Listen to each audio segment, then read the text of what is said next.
बच्चों good morning. पिछले कालखंडों में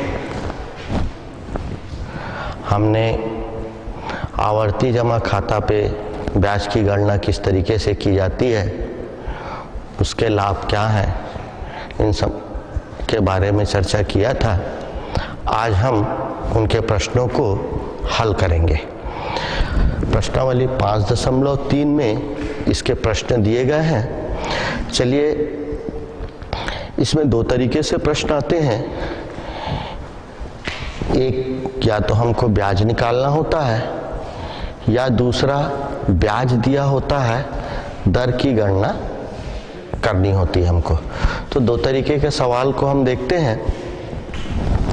पहला सवाल लेते हैं हम इसी का कि विकास ने छत्तीसगढ़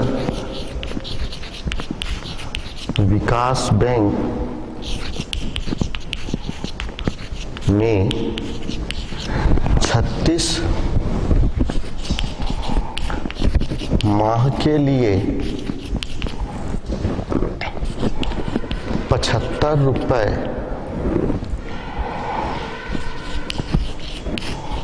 प्रति माह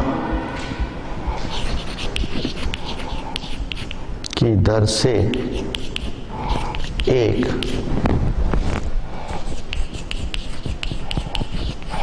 आवर्ती जमा खाता खोला। यदि ब्याज की दर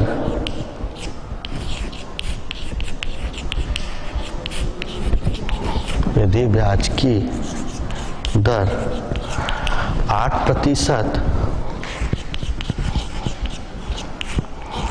वार्षिक हो तो उसे कितना धन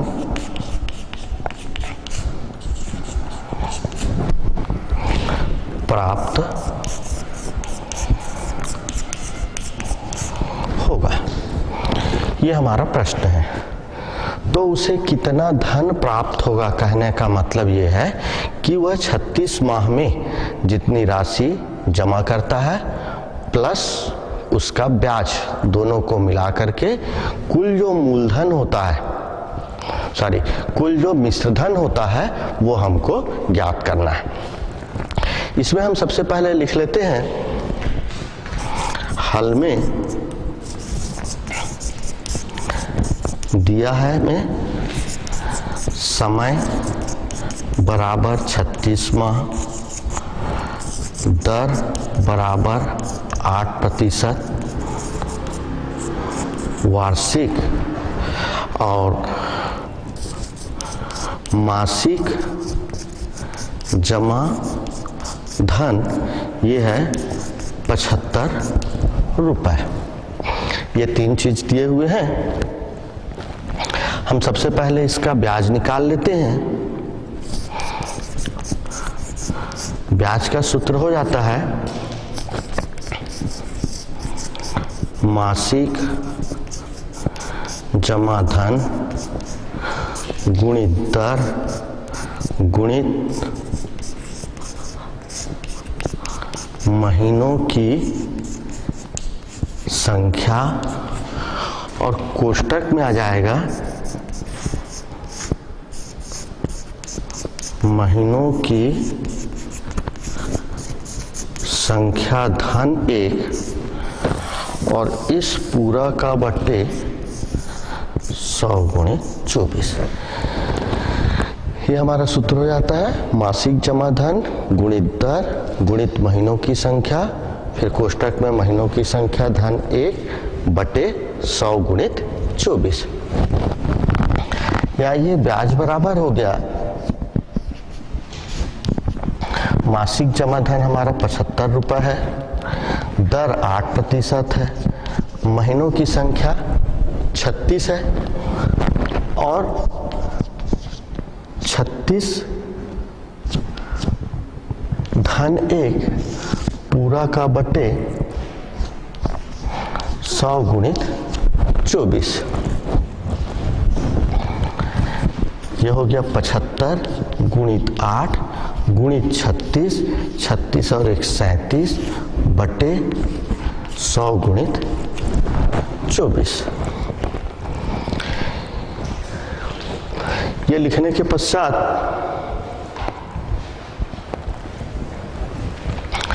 हम यहाँ पर काट देते हैं। 12 तिया 36 और 12 दूनी 24,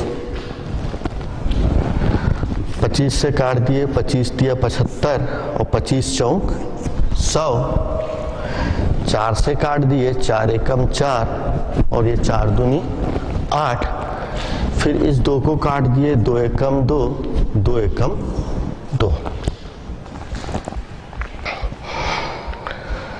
अब हमारे पास बच गए 3 गुणित 3 गुणित 37। गुणा कर देते हैं हम। 37 गुणित 3 गुणित 3 होता है 9, पूरा का गुणा कर दिए, 9 सत्ते 63 का 3 बच गया 6, 9 तिया 27, 27 और 6 33।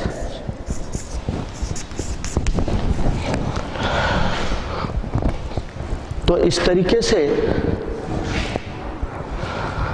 उस आवर्ती जमा खाता में यदि हम 36 माह तक के पैसे जमा करें तो हमको 333 रुपए ब्याज प्राप्त होगा। एक बार और आप यहाँ पर देख सकते हो कि जो हमारा सूत्र रहता है मासिक जमा धन गुणित दर गुणित महीनों की संख्या, फिर महीनों की संख्या धन 1 बटे 100 गुणित 24। पूरे मान को रखने के पश्चात हमको उसका गुणा नहीं करना है। यदि हम गुणा करते हैं तो सवाल हमारे और कठिन हो जाते हैं। उसको लिखने के पश्चात हमको ये देखना है कि वो कौन से अंक से आसानी से कैंसिल हो जाता है। छोटे छोटे से पहाड़ा का उपयोग करते हुए हम उसको काट सकते हैं। जैसे 25 से 25 तिया 75 और ये 25 चौक 100 आसानी से कट गया। 12 से 12 दूनी 24 और 12 तिया 36 ये आसानी से कट गया। यहाँ जो 4 बचा, इस 4 से 4 एकम 4, 4 दूनी 8 ये आसानी से कट गया। अब ऊपर के 2 और यहाँ पर 2 दिख रहे हैं तो 2 एकम 2, 2 एकम 2 दोनों आपस में कट जाएंगे। हमारे पास सिर्फ क्या बच जाएगा 37 गुणित 3 गुणित 3। काटने के पश्चात जो बचे उसको हमको लिख लेना चाहिए जिससे कि गलती नहीं होती है। कोई चीज छूटा तो नहीं है ये हमको पता भी चल जाता है। और तत्पश्चात 3 तिया 9, 37 में 9 का गुणा कर दिए, 333 रुपया हमको उसका ब्याज प्राप्त हुआ। लेकिन प्रश्न में यह पूछा है हमको कि तो उसे कितना धन प्राप्त होगा। तो उसमें मूलधन भी होगा जो वो 75 रुपए करके 3 साल तक के 36 माह तक के जमा किया है। ये अभी हमारा उत्तर नहीं है, ठीक है। इसके बाद कुल प्राप्त धन लिख लेते हैं। यहीं पे हम कुल प्राप्त धन बराबर मासिक जमा धन गुणित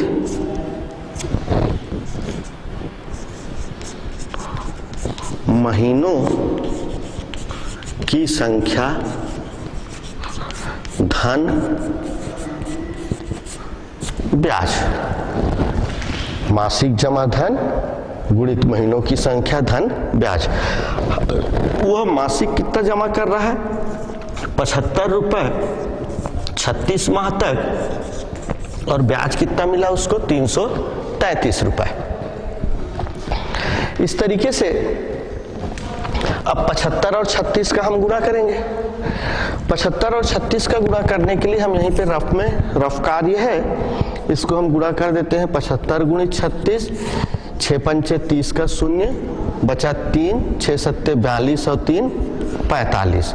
3 से 3 पंचे 15 का 5 बचा 1, 3 सत्ते 21 और 1 22 जोड़ दिए, 5 5 10 का 0, 4 2 6 और 1 7 और 2। यह आ गया हमारा 2700। धन 333, तो जोड़ दिए दोनों को तो 3033 रुपए, यही हमारा लास्ट का आंसर होगा। ध्यान आखिरी में कुल धन यदि पूछ रहा है तो मासिक जमा धन को जब हम उसके महीनों की संख्या से गुणा करेंगे तब वास्तविक मूलधन निकलेगा जो वह जमा किया है, और उसके बाद उसमें जो हम पहले निकाले कितना ब्याज मिला है उस ब्याज को जोड़ देंगे तो कुल प्राप्त धन के बराबर होगा। चलिए इसको लिखिए, उसके बाद इसी से संबंधित एक दूसरा क्वेश्चन बताते हैं।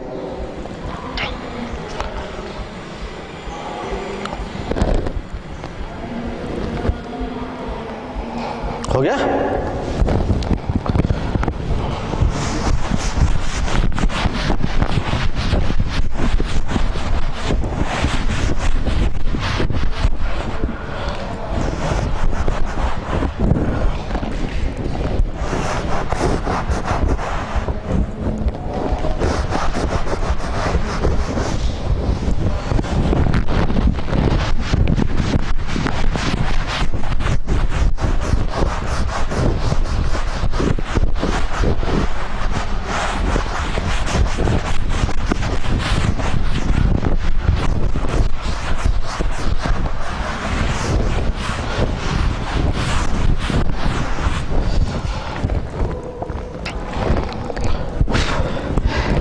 उसी में का हमारा चौथा क्वेश्चन है, उसी प्रश्नावली का चौथा क्वेश्चन हमको बोलता है कि रामकुमार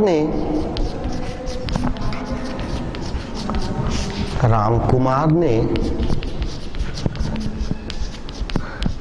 सेंट्रल बैंक की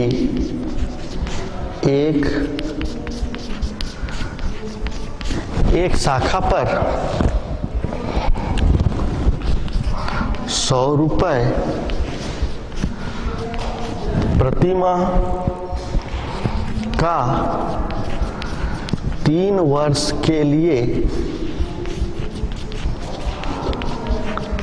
आवर्ती जमा खाता खोला। कितने प्रतिशत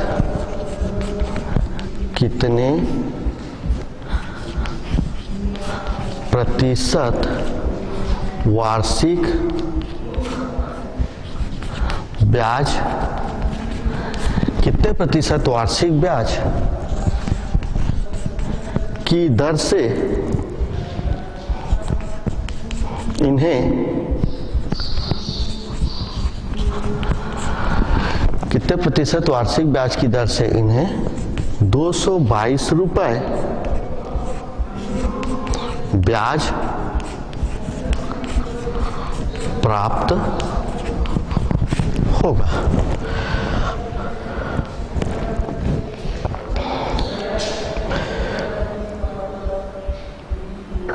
एक बार प्रश्न को फिर से देखते हैं कि राजकुमार ने सेंट्रल बैंक की एक शाखा पर 100 रुपए प्रति माह का 3 वर्ष के लिए आवर्ती जमा खाता खोला। कितने प्रतिशत वार्षिक ब्याज की दर से इन्हें 222 रुपए ब्याज प्राप्त होगा। पहला जो प्रश्न था उसमें हमको ब्याज ज्ञात करना था और ब्याज ज्ञात करने के उपरांत कुल कितना धन प्राप्त होगा यह पूछा था। हमको यहाँ पर ब्याज दिया हुआ है और कितने प्रतिशत वार्षिक ब्याज की दर से पूछ रहा है, तो हमको ये बताना है कि उसको वार्षिक ब्याज दर कितना दी जा रही है ये ज्ञात करना है। समय 3 वर्ष के लिए, समय की जगह में हम ये 3 वर्ष लिख दिए और 3 वर्ष बराबर कितना होता है 36 माह। दर ये हमको ज्ञात करना है तो क्वेश्चन मार्क लगा दिए। और मासिक जमा धन 100 रुपए प्रति माह बोल रहा है तो मासिक जमा धन में भी 100 रुपए प्रति माह। हम आपको जब पहला प्रश्न बताए थे और पहले प्रश्न बताने के पश्चात जब ब्लैक बोर्ड साफ किए तो तो उसमें आपने देखा होगा कि कुछ कुछ चीजों को हमने नीचे का नहीं मिटाया था। नहीं मिटाने के पीछे कारण यही है, हम आपको ये बताना चाहते हैं कि सभी प्रश्न लगभग एक ही समान के रहते हैं, जो थोड़ा सा अलग रहता है उसी को हमको मिटाना पड़ता है, बाकी पूरे प्रश्न एक ही समान बनते हैं। जो एक समान है दोनों प्रश्न में उसको हमने रहने दिया था। इसमें भी हमारा वही सूत्र लगेगा, ब्याज बराबर मासिक जमा धन गुणित दर गुणित महीनों की संख्या, कोष्टक में महीनों की संख्या धन 1 बटे 100 गुणित 24। यहां पर एक चीज और दिया हुआ है कि दर से इन्हें 222 रुपए ब्याज प्राप्त होगा। तो एक चीज दिया है में और आ जाएगा हमारा ब्याज बराबर 222 रुपए। अब सूत्रों में मान रख देते हैं।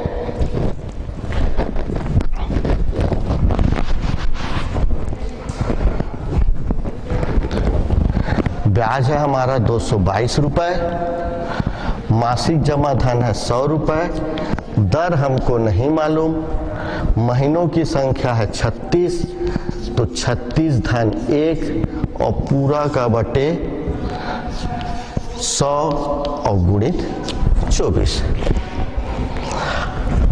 अब यहां जो ऊपर में दर लिखा हुआ है, इस दर को हमको ज्ञात करना है, तो हम यहां पर लिख देते हैं दर, हर में जो है बराबर के दूसरी साइड से गुणा हो जाएगा, तो ये हो जाएगा 222 गुणित 100 गुणित 24 पूरा का बटे यह 100 गुणित 36 गुणित 37।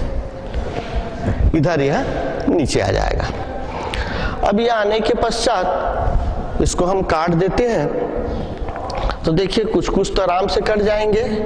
ये 100 से 100 कट गया, 100 एकम 100, ये 100 एकम 100।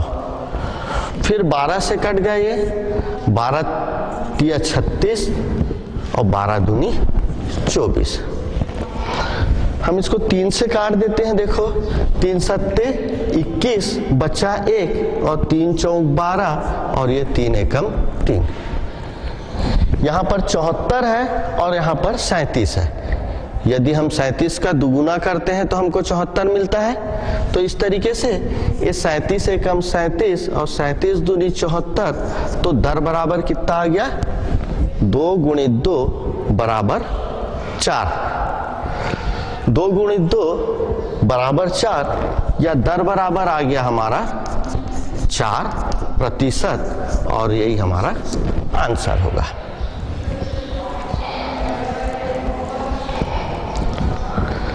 तो इस तरीके से चलिए पहले इसको लिख लीजिए आप लोग।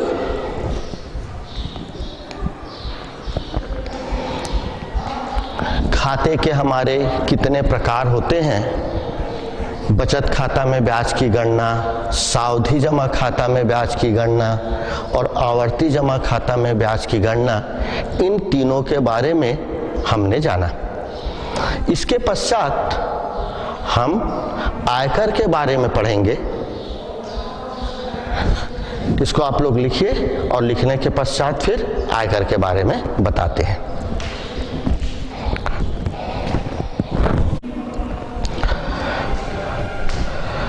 चलिए इसको लिख लिया होगा आप लोगों ने अभी तक के, तो इसको मिटा देते हैं।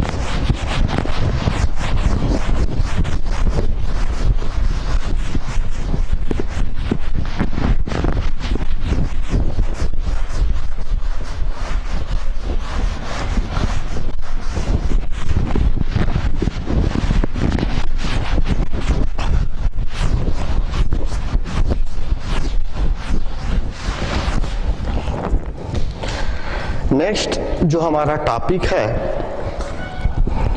इसी बैंकिंग और आयकर से ही संबंधित चैप्टर का है। तो उस अभी तक के जो हम लोग पार्ट पढ़े थे वो बैंकिंग के संबंध में पढ़े थे कि खाता किस तरीके से खुलवाते हैं, क्या क्या चीज खाता खुलवाने के लिए आवश्यकता होती है, पैसा कैसे जमा करते हैं, उसका ब्याज हमें कितना मिलता है, कैसे मिलता है, कैसे उसको ज्ञात करते हैं, इन सब के बारे में पढ़े थे। अब दूसरे हिस्से में यदि हम आते हैं कि बैंकिंग के लिए हमको पैसे की आवश्यकता होती है। स्वाभाविक है, बैंक हम जाएंगे तो पैसा जमा करने के लिए जाएंगे। जब हम बैंक पैसा जमा करने के लिए जाते हैं तो सबसे पहले दिमाग में यह आता है कि हमारे पास पैसा आएगा कहाँ से। ठीक है, अब पैसा आएगा, हम वेतनभोगी कर्मचारी हैं या हम किसान हैं या हम उद्योगपति हैं, जो भी है हम काम करेंगे तब हमको पैसे की प्राप्ति होगी, चाहे किसी भी किस्म का काम हो।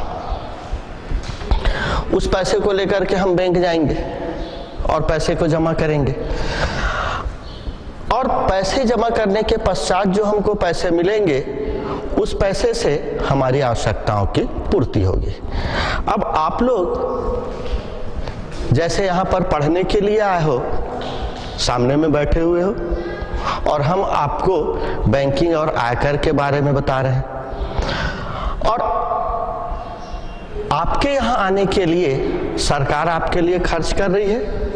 आप कुर्सी टेबल में बैठे हुए हो, आपके रूम में पंखे लगे हुए हैं, यदि आप ऊपर देखोगे तो पंखे घूम रहे हैं, और हम यहाँ पर आपको पढ़ा रहे हैं, हम अपना समय दे रहे हैं। स्वाभाविक है हम फ्री में नहीं पढ़ा रहे होंगे, हमको भी सरकार पैसे देगी, और आपको सुविधा, हमको पढ़ाने के पैसे दे रही है और आपको क्या दे रही है, सुविधा दे रही है। तो स्वाभाविक है सरकार को भी सुविधा देने के लिए काहे की आवश्यकता होगी, रुपए की आवश्यकता होगी, और वो सरकार रुपए कहां से लाएगी, हम आपसे।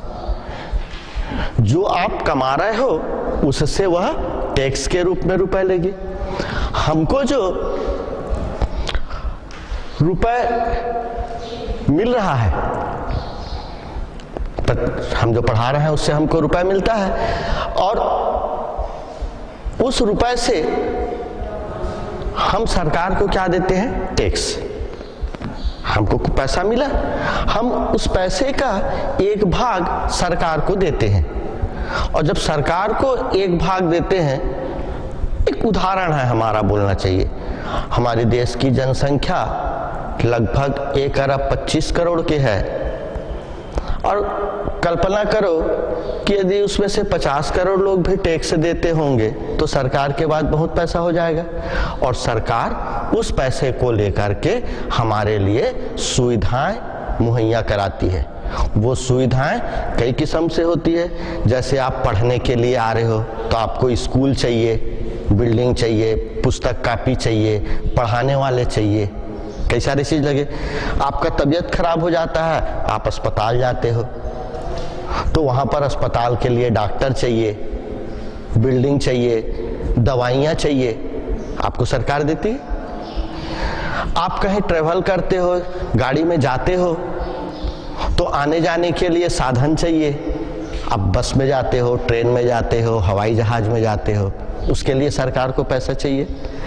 तो हम जो टैक्स देते हैं उन टैक्सों से सरकार हमारे सुविधाओं के लिए, हमारी मैंने सुविधा का ध्यान रखते हुए सब चीजों की व्यवस्था करती है। तो इसलिए यह महत्वपूर्ण हो जाता है। सुरक्षा के लिए बोलना चाहिए, हमारे देश की सुरक्षा के लिए सैनिकों की आवश्यकता होती है जो बॉर्डर में होते हैं, उनके लिए बंदूक, तोप, गोला, कई किस्म के हथियार रक्षा करने के लिए उसकी भी सरकार व्यवस्था करती है। पानी, बिजली, इन सब चीज़ों के भी सरकार व्यवस्था करती है। तो इन सब चीज़ों के लिए सरकार को काहे की आवश्यकता होती है, पैसे की आवश्यकता होती है, और वह सरकार वह पैसा हम ही से टैक्स के रूप में लेती है। वेतनभोगी कर्मचारियों से जो सरकार पैसा लेती है उस पर जो अतिरिक्त उसका एक भाग जो हमसे सरकार लेती है उसी को हम आयकर कहते हैं। हम जो सरकार को, हम वेतनभोगी कर्मचारी हैं, हम जो सरकार को पैसे देंगे वह पैसा उसका एक रूप जो होगा वह क्या कहलाएगा? आयकर कहलाएगा। तो जनता से शिक्षा, स्वास्थ्य, सुरक्षा, बिजली, पानी इत्यादि की व्यवस्था के लिए सरकार जो पैसे लेती है, आयकर बोलना चाहिए, जनता से सरकार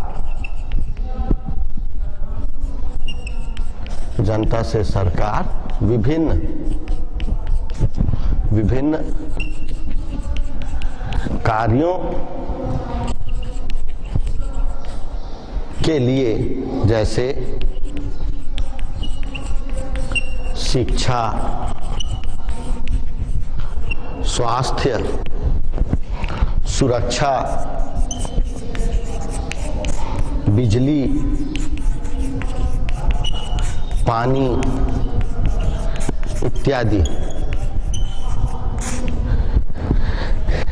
इत्यादि की व्यवस्था करने के लिए, इत्यादि की व्यवस्था के लिए जो कर लेती है, किससे? वेतन भोगियों से। वेतन भोगियों से हम इसलिए बोल रहे हैं, आयकर तो सभी को देना पड़ता है, लेकिन हमारे जो कोर्स में है वो मुख्य है वेतन भोगियों से। तो हम वेतन भोगियों में ज्यादा जोर दे रहे हैं कि जो कर लेती है उसे क्या कहते हैं? आयकर। उसे आयकर कहते हैं। और ये जो आयकर है ये अभी से नहीं चल रहा है।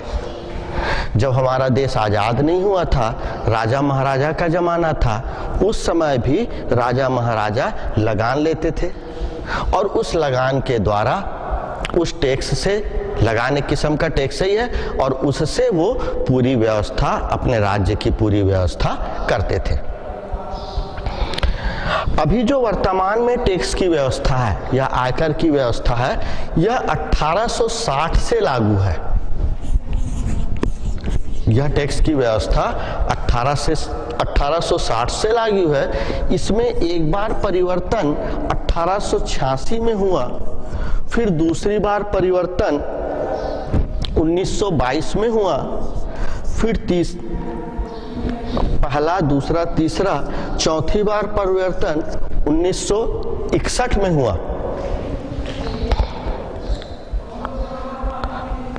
देश स्वतंत्र होने के पश्चात पहले अंग्रेजों के हिसाब से चलता था हमारे यहाँ टैक्स प्रणाली।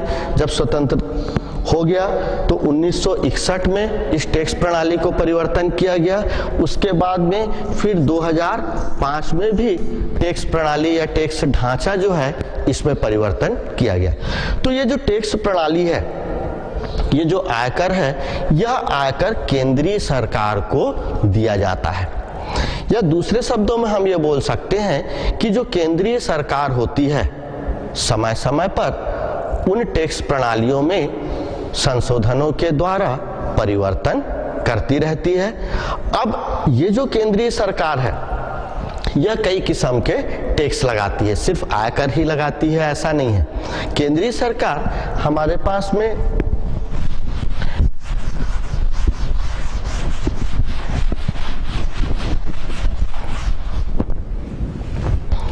कई किस्म के कर लगाती है, जिसमें आयकर जो है वो तो प्रमुख है।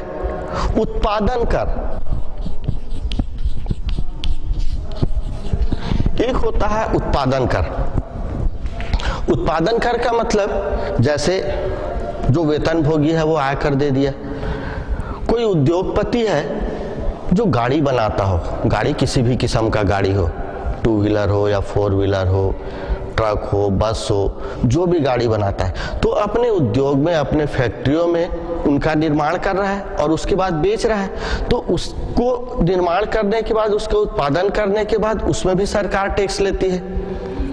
सरकार को हमारी सभी व्यवस्था के लिए बहुत पैसे की आवश्यकता होती है, तो वो नया नया क्षेत्र ढूंढती है कि किससे लोगों से, जनता से पैसा लिया जा सके।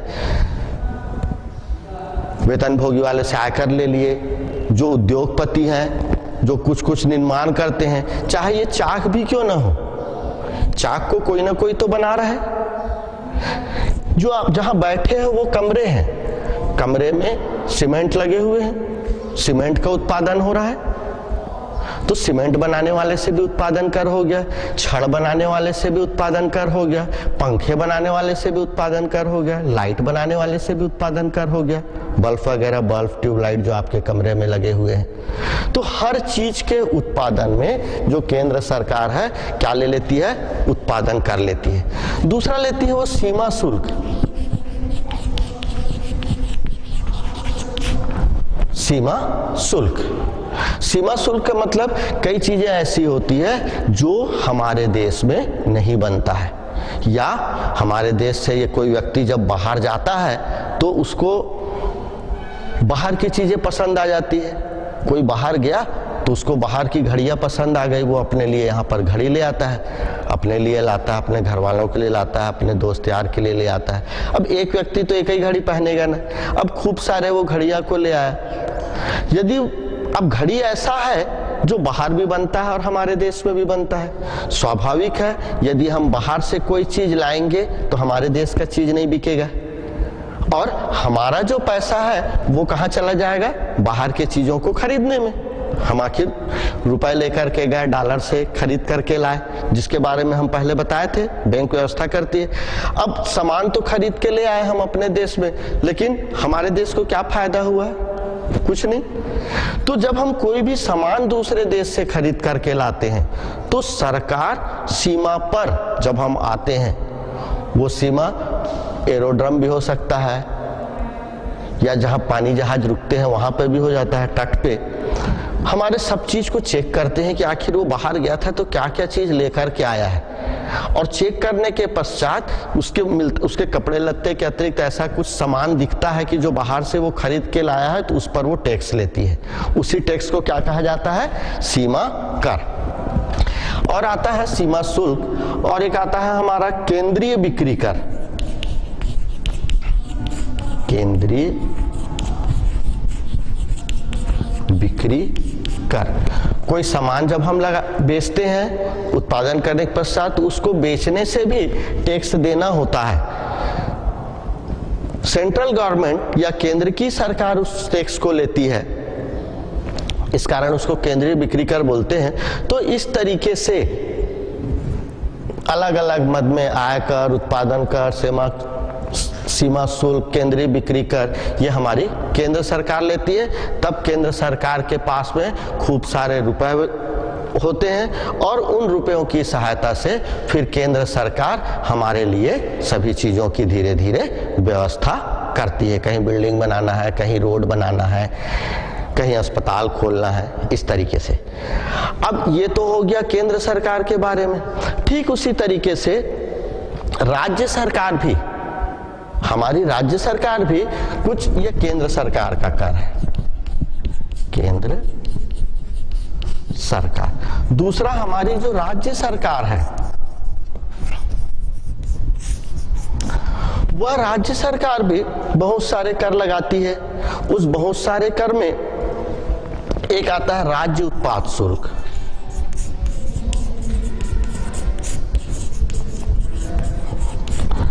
अब राज्य उत्पाद शुल्क का मतलब राज्य के अंदर में कोई चीज हम बना रहे हैं तो उसमें टैक्स देना पड़ रहा है।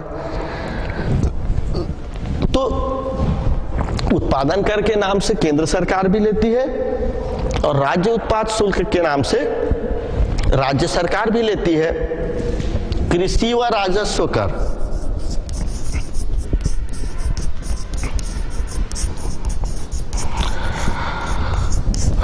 कृषि व राजस्व कर, कृषि के बड़े बड़े जो उपकरण बनते हैं उस पर जो टैक्स लगता है वो राज्य सरकार लेती है। राजस्व कर का मतलब कई बार आप देखते होंगे जमीनों की खरीदी बिक्री होती है, कोई खेत खरीदता है, कोई खेत बेचता है, तो जो खेत खरीदता है उसको टैक्स देना पड़ता है। रजिस्ट्री का रुपए बोल के बोलते हैं कि नहीं, मकान रजिस्ट्री कराना है या जमीन रजिस्ट्री कराना है तो जो रजिस्ट्री का शुल्क है उसी को हम राजस्व कर बोलते हैं। तो वो भी हमारी सरकार लेती है, राज्य सरकार लेती है। मनोरंजन कर,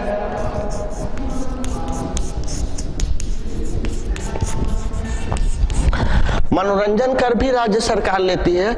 आपने देखा होगा कि जब आप टाकीजों में पिक्चर देखने के लिए जाते हो तो वहां से जो टिकट मिलता है उस टिकट में राज्य शासन के छोटे छोटे से टिकट लगे होते हैं, डाक टिकट समान दिखते हैं। वो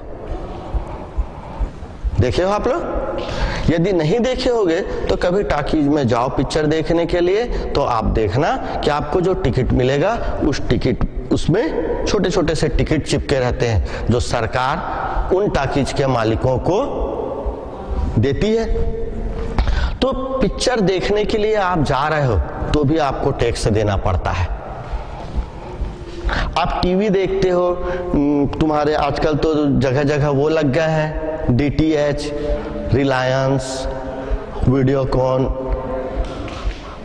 और डिश टीवी, तो आप उसको देखने के लिए पैसे देते हो, उसको रिचार्ज कराना होता है। तो रिचार्ज कराने में जो उसका मालिक रहता है उसके पास भी कुछ पैसे जाते हैं और कुछ पैसे सरकार के भी पास जाते हैं जो मनोरंजन कर के रूप में सरकार लेती है।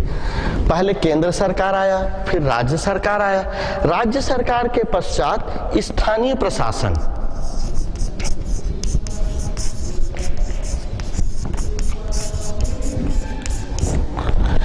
स्थानीय प्रशासन मतलब हम जहां रहते हैं, नगर निगम, नगर पालिका, ग्राम पंचायत, ये स्थानीय प्रशासन में आते हैं जहां हम रह रहे हैं। तो वो भी अपने खर्चे को चलाने के लिए टैक्स लेती है। आप देखते होंगे कि आप जहां पर भी रहते होंगे, रोड में लाइट जल रहा है, रोड साफ सफाई है, तो वहां पे झाड़ू लगाने के लिए आदमी तो चाहिए ना। बिजली चल रहा है तो बिजली खर्च होगा, लाइट जल रहा है तो उसका पैसा देना होगा। तो उन सब चीजों के लिए स्थानीय प्रशासन भी छोटे छोटे से कर लेती है, जैसे गृह कर, संपत्ति कर, जल कर, सफाई कर,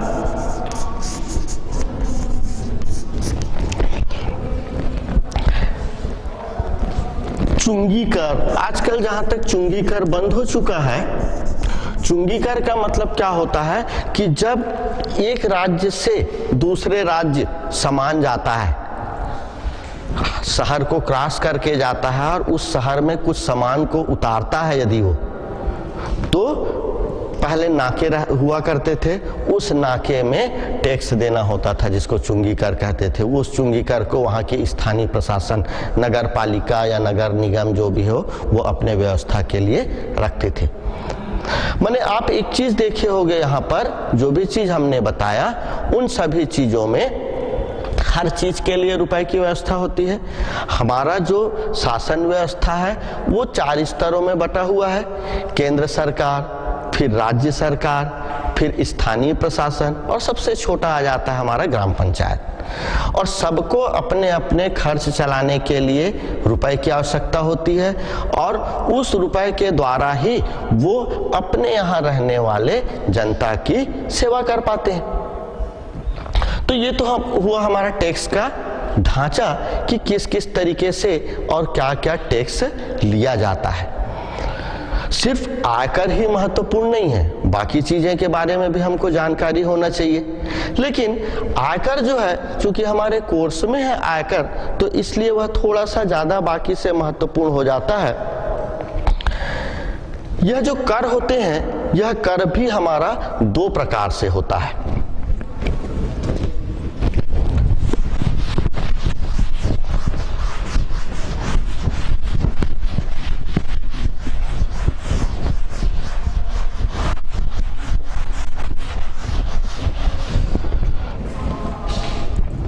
अब वो जो हमारा 2 प्रकार से कर होता है, एक कर होता है प्रत्यक्ष कर। प्रत्यक्ष कर का मतलब होता है कि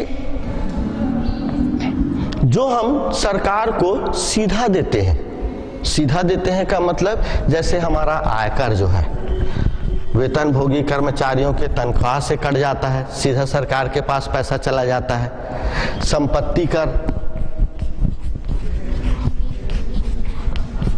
राजस्व कर, सीमा शुल्क इत्यादि जो होते हैं ये हमारे प्रत्यक्ष कर होते हैं, क्योंकि इसमें से डायरेक्ट पैसे जो हैं सरकार के पास चले जाते हैं। दूसरा होता है हमारा अप्रत्यक्ष। दूसरा होता है अप्रत्यक्ष कर। अप्रत्यक्ष कर का मतलब ये है कि जो डायरेक्ट पैसा नहीं जाता वो उस तरीके से होता है जैसे उत्पाद शुल्क, सीमा शुल्क। जब हम कोई सामान लेते हैं तो वो उत्पादन जब होता है तो उत्पादन करने वाला तो उधर से सरकार को टैक्स देता है, लेकिन उसको वो हमारे से लेता है। टैक्स दिया सरकार को, और जब हम गाड़ी खरीदने के लिए गए तो गाड़ी इतनी महंगी मिलती है कि नहीं, तो वो जो टैक्स का पैसा है वो हमसे ले लिया। तो अप्रत्यक्ष रूप से हमारे से किसके पास गया? उस उद्योगपति के पास गया, और उद्योगपति किसको पटाया? सरकार को पटाया। तो इस तरीके से दो तरीके से कर होते हैं, एक प्रत्यक्ष कर और दूसरा अप्रत्यक्ष कर। अब इस प्रत्यक्ष कर में हमारे जो कोर्स में है वो है आयकर। तो नेक्स्ट कालखंड में हम इस आयकर के बारे में चर्चा करेंगे। तब तक के लिए धन्यवाद।